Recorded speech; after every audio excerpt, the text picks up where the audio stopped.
My name's Eric, and my pronouns are he, him, his.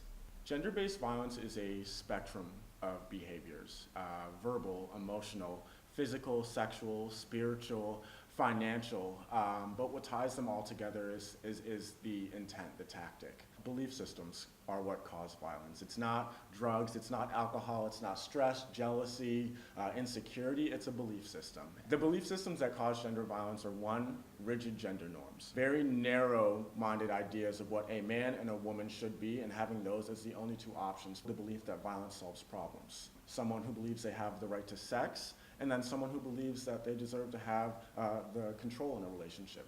I think we need to expand our understanding of what gender-based violence is and understand that it's not just men abusing women, right? A very simplistic binary version of what gender-based violence is. I think we need to recognize the trans community, the LGBTQ community. I think we need to recognize the nuances that come when you're a person of color, not only when it comes to the harm committed against you, but in the services for support you might seek after. I think we need to look at immigration status. We need to look at class. We need to look at gender identity. We need to look at all of the different identities that make us who we are. Survivors are everywhere, and on any given day, if you're interacting with people, you're running into multiple survivors, and I don't really think people understand that. And it's not just women, it's not just LGBTQ individuals, men as well. To all the men who are survivors, I want to say that I believe you and I support you. I acknowledge everything that you've been through, and if you need help, I'm here for that conversation. I'm here with those resources, and I will not think of you as any less of a man for it.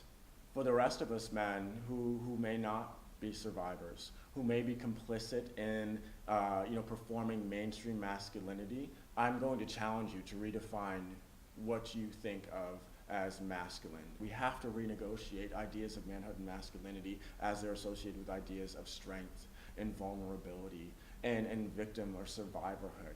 We have to make space for men to expand their understanding of what manhood and masculinity is. And if I can get to a world where we're standing up against gender-based violence and everything that supports it, that means that I as a man could admit that I'm a victim, right? Men are told that they can't be victims. Men think that they're going to get made fun of, and some of them do when they come forward from the violence that they face. Whether it's by a woman, a man, someone in the LGBTQ community, men are less likely to report.